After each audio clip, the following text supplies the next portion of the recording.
पूरी दुनिया में कोहराम मचाने वाला कोरोना एक बार फिर से भारत में अपने नए वेरिएंट के साथ दस्तक दे रहा है। कोरोना महामारी से अभी देश पूरी तरह उबर नहीं पाया था और इसके नए सब वेरिएंट JN1 ने दस्तक दे दी। कोविड-19 के बढ़ते मामलों ने एक बार फिर से देश के लिए चिंता की घड़ी ला दी। बता दें कि देश में कोरोना के नए वेरिएंट JN1 के कुल 21 मामले सामने आ चुके हैं और धीरे धीरे ये बढ़ते ही जा रहे हैं। इस वजह से अलग अलग राज्यों में अलग अलग नियम और पाबंदियां लागू की गई है।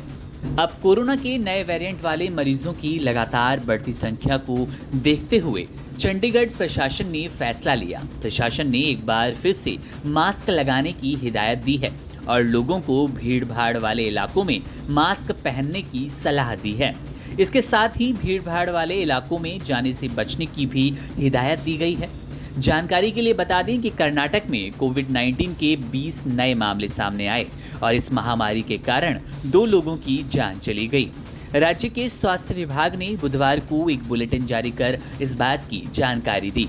बुलेटिन के मुताबिक बेंगलुरु में 16 दिसंबर को 44 साल के एक मरीज की जान चली गई, जबकि 17 दिसंबर को 76 साल के एक मरीज ने दम तोड़ दिया। उनमें से एक मरीज में बीमारी के लक्षण नहीं थे, जबकि दूसरे मरीज को सांस लेने की समस्या थी। राजधानी दिल्ली की बात करें तो कोरोना के नए वेरिएंट को लेकर दिल्ली की केजरीवाल सरकार सचेत है। दिल्ली के स्वास्थ्य मंत्री सौरभ भारद्वाज ने बुधवार को कहा कि कोरोना वायरस का नया उपस्वरूप JN1 संक्रामक है, लेकिन इसके लक्षण हल्के हैं और राष्ट्रीय राजधानी सरकार इससे निपटने के लिए पूरी तरह सतर्क और तैयार है। देश में कोरोना वायरस संक्रमण के मामलों में बढ़ोतरी के बीच अधिकारियों ने कहा कि दिल्ली सरकार जीनोम अनुक्रमण की निगरानी बढ़ाएगी। वहीं WHO की बात करें तो विश्व स्वास्थ्य संगठन ने कोरोना वायरस के JN1 स्वरूप के तेजी से बढ़ते मामलों के बीच इसे वेरिएंट ऑफ इंटरेस्ट का नाम दिया है और करार दिया है। WHO ने साथ ही कहा कि इससे वैश्विक जन स्वास्थ्य के लिए ज्यादा खतरा नहीं है।